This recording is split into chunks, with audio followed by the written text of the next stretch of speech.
State of the Nation. Kahit gabi na, humahabol pa rin sa mga terminal ang ilang maagang uuwi sa probinsya bago ang Pasko. Mula sa Maynila, may live report si Jamie Santos. Jamie. Atom, umabot nga sa labas ng terminal na ito dito sa Sampaloc, Maynila ang pila ng mga paserong nais sumabol sa night trip. Ngayong gabi, mahigit 3,000 pasahero ang dumating para umuwi sa mga probinsya panorte. Fully booked na sa terminal na ito ang lahat ng night trips. Pero wala naman daw dapat ipag-alala dahil may mga available pang biyahe sa mga morning trips. 95 na bus ang bumabiyahe sa terminal na ito araw-araw. Para sa Christmas season, nagdagdag na raw sila ng 10. At gaya ng sa terminal na ito, dagsa na rin sa iba pang bus terminal sa Metro Manila ang mga pasahero 6 na araw bago ang Pasko. Hindi maitago ni Rosie ang pananabik habang nag-aabang ng biyahe sa PITX. Bitbit niya ang mga tuyo at iba pang seafoods na iuuwi sa mga kaanak sa Pangasinan. Ilang taon kasi nga hindi kami nagpasko, hindi kami nag-New Year doon. Nga 20 years ata, ganun. Kasi elementary pa lang mga anak ko, di po na nakapag-graduate ngayon. O tapos na umuwi na kami sa bahay namin, sama-sama ulit. Pabenggit naman si Dina Faye na nasa PITX na 3 oras bago ang biyahe. Hopefully, hindi ma-traffic. Pero since uwian na kasi talaga, baka nga po traffic na agad. But hoping sana makarating din ng maaga. Sa ngayon, marami pa ang available na bus. Nagdagdag kasi ng mga bus ang iba't ibang kumpanya. Kaya hindi raw magkakaubusan ng mga masasakyan. Kahit pa sa December 23 kung kailan inaasahan ang pagdagsa ng pinakamalaking bilang ng mga pasahero. Pero sa isang bus terminal sa Cubao, fully booked na ang mga air-conditioned bus patungong Daet, Jose Panganiban at iba pang lugar sa Bicol Region mula pa noong December 19 hanggang sa mga biyahe sa December 31, 2025. Ordinary bus na lang ang available on a first-come, first-served basis. Samantala, sa Marikina City, hindi pa punuan ang mga biyahe patungong Visayas, ngunit inaasahang dadami pa ang mga pasero sa mga susunod na araw. Sa NAIA, dagsa na rin ang mga paserong magpapasko sa labas ng bansa. Ayon sa Manila International Airport Authority, nagsimulang kumapal ang bilang ng mga pasero noong unang linggo ng Desyembre. Kahapon, umabot sa mahigit 168,000 na pasahero ang dumating at umalis sa mga paliparan ng NAIA Terminals 1 to 3. Napansin daw nilang mas marami ang bumabiyahe ngayong Christmas 2025 kumpara sa parehong panahon noong 2024. Kung titignan mo yung domestic departure, so from Manila to the provinces, halos pantay sila ng arrival ng international. So it could mean that the arrivals coming home ay mga balikbayan going to the provinces. Atom, hanggang December 23 ang inaasahang dagsa ng mga pasahero sa terminal na ito dito sa Sampaloc. Pero tuloy-tuloy naman daw yung kanilang biyahe ngayong Pasko, maliban na lamang sa December 31 nang hanggang alas 11 ng umaga lang yung kanilang biyahe. At yan ang latest mula rito sa Maynila. Balik sa iyo, Atom. Maraming salamat, Jamie Santos. 7,000 pisong kita ng isang gasolinahan at cellphone ng mga tauhan ang natangay sa Kalumpit, Bulacan matapos hold-upin. May spot report si Tina Panganiban Perez. Wala nang nagawa ang 2 tauhan ng gasolinahang ito nang isama sila ng mga lalaking nakatakip ang muka sa loob ng cashier's booth.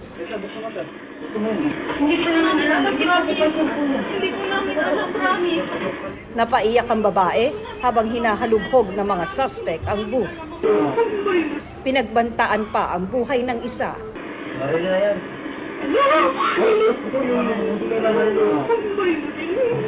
5 minuto ang itinagal ng nakawan. Natangay ng mga suspect ang 7,000 pisong kita ng gasolinahan at mga cellphone ng mga tauhan ng gasolinahan. Natunton kalaunan ang mga suspect.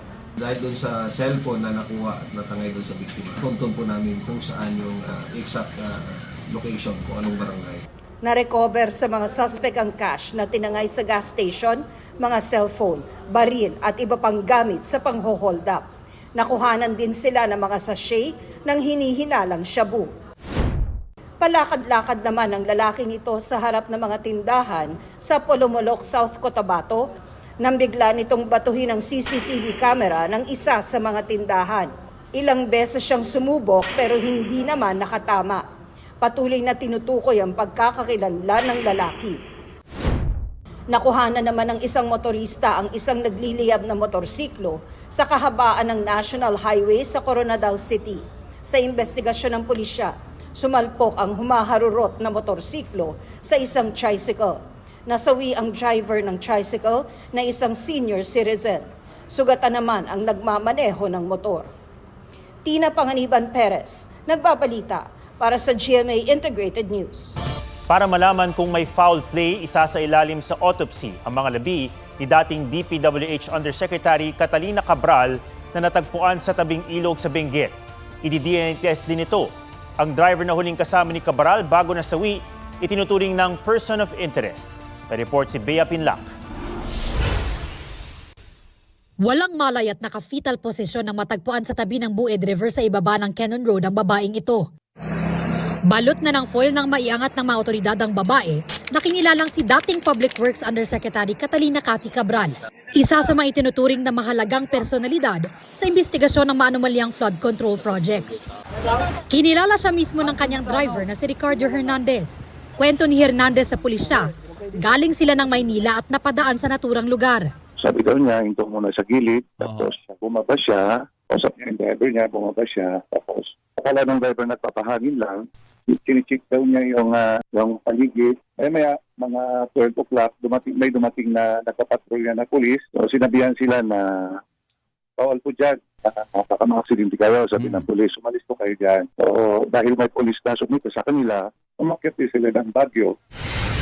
Nananghalian muna sila sa isang hotel sa Baguio bago muling nag-aya si Cabral na pumunta sa lugar bandang alas 2 ng hapon. Sabi daw ni Madam na baba mo na ako rito. Nagpaiwan. Oo, paiwan na siya doon. Sabi daw niya sa driver na dito muna ako, sige paano ka muna dyan?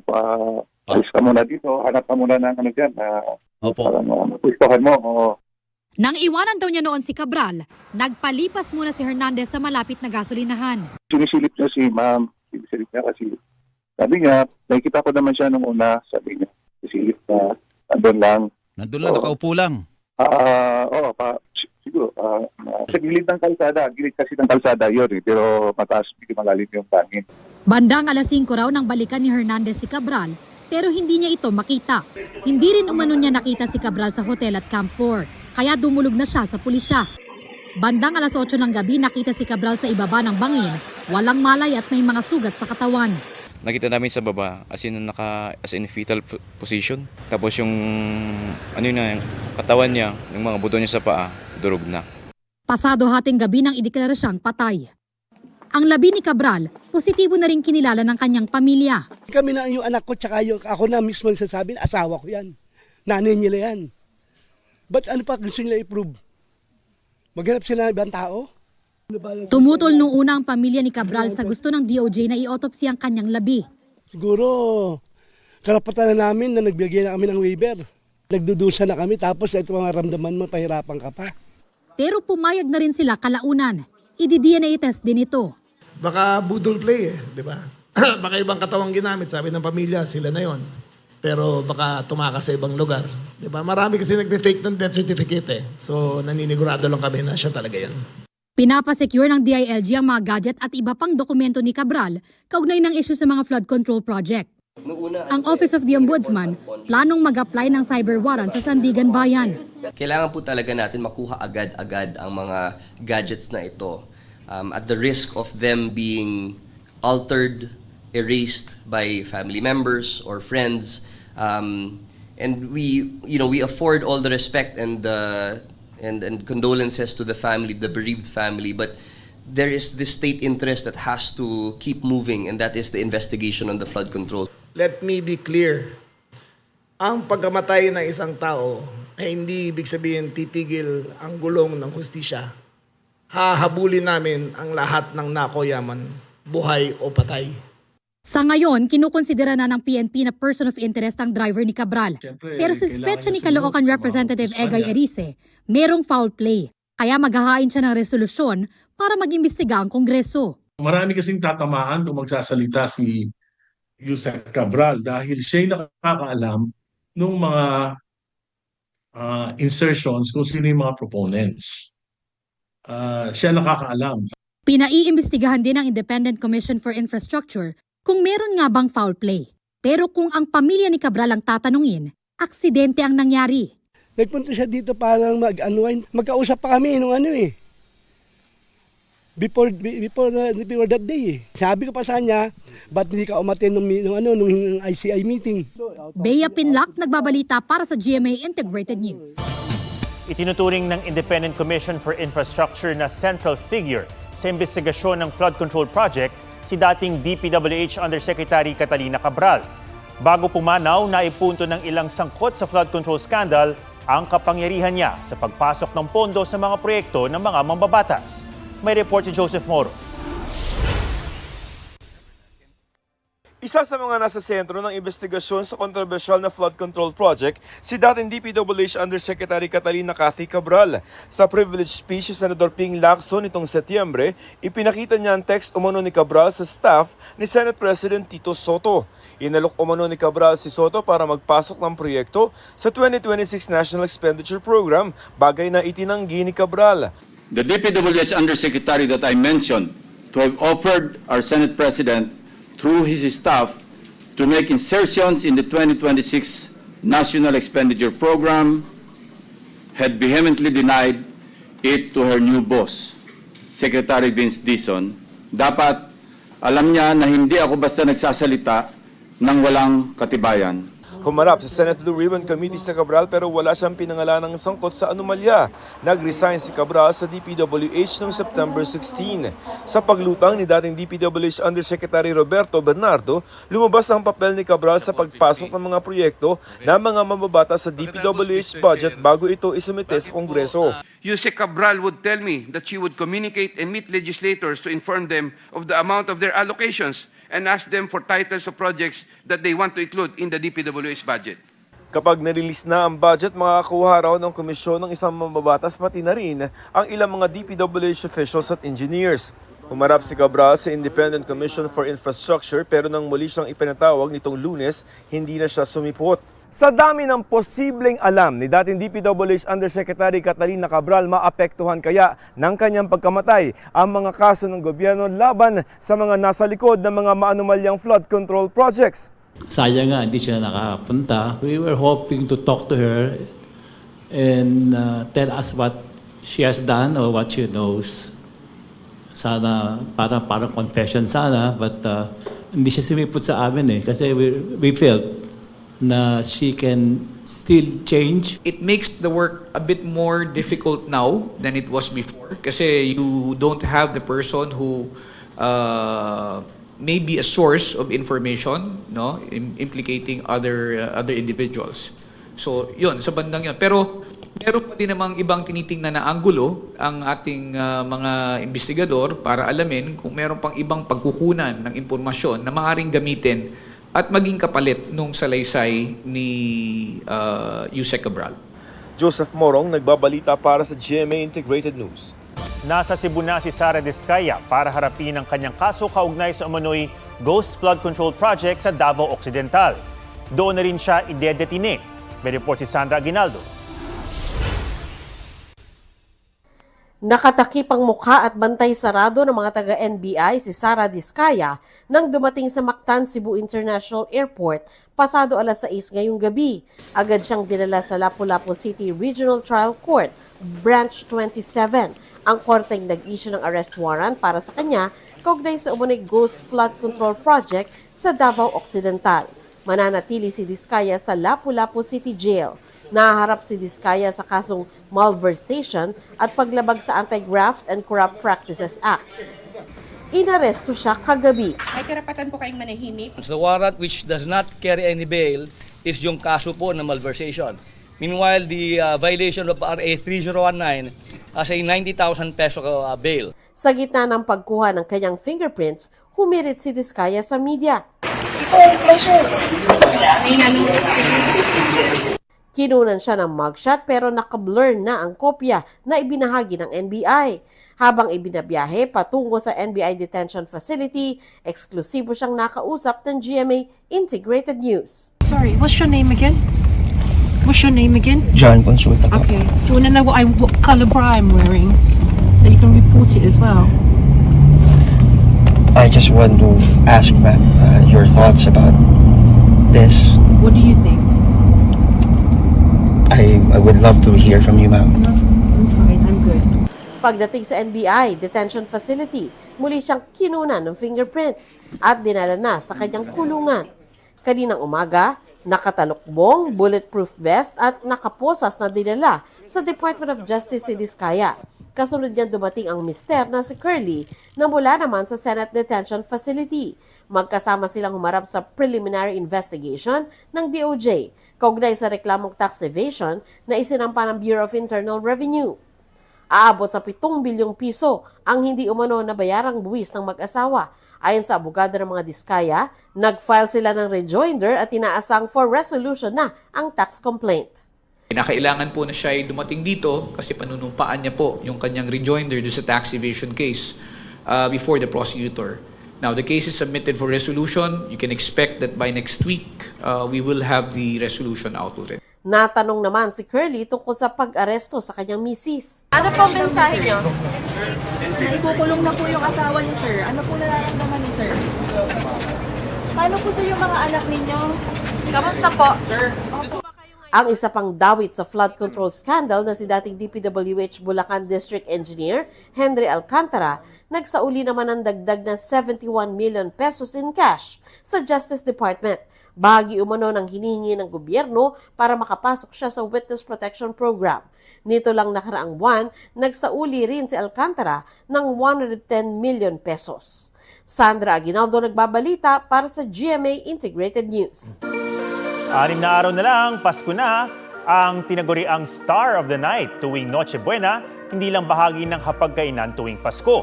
Bahagi na rin ito ng kultura at kasaysayan ng mga probinsyang may sariling bersyon nito. Tikman ang sarap ng Pasko sa report ni Oscar Oida. Sa Sagada Mountain Province, matatagpuan ang pinagmamalaking Sagada Forest Ham. Hindi gaya ng mga commercial ham, ang paggawa sa ham na ito mas mabusisi at nangangailangan ng oras.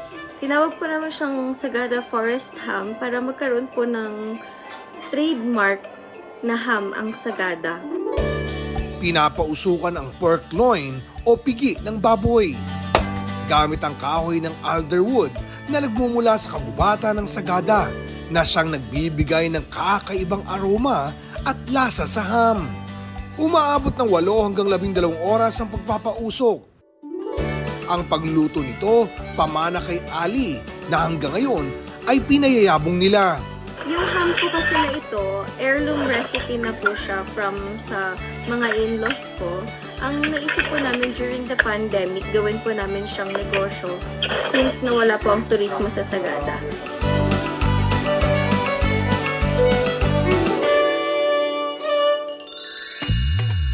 Sa probinsya naman ng Bulacan, may hamon na malalim ang pagkakaugnay sa kasaysayan ng bansa. Ito ang hamon Bulaqueña ng Malolos. Tinaguri ang victory dish ng panahon ng pakikibaka sa mga mananakop. Hamon Bulaqueña ay isang victory dish. Inihain noong manalo si Gregorio del Pilar sa pagpapalaya ng Bulacan sa mga Kastila. Umaabot ng 7 araw ang buong proseso ng paggawa sa hamon Bulaqueña. I-cure siya sa sea salt, curing salt, or break powder, at saka sugar for 7 days. Final step naman ito ay yung pagpapasok. Lalagyan siya ng sugar sa ibabaw. Tatak ng hamon Bulaqueña ang caramelized at smoky flavor nito. At ang kwentong nakadikit dito. Gusto namin na maipagpatuloy na makilala ito at maituro bagkus ay matutunan din nila ang history at storya behind that dish. Oscar Oida, nagbabalita para sa GMA Integrated News. Yan po ang State of the Nation para sa mas malaking misyon at para sa mas malawak na paglilingkod sa bayan. Ako si Ato Maraulio mula sa GMA Integrated News, ang News Authority ng Pilipino.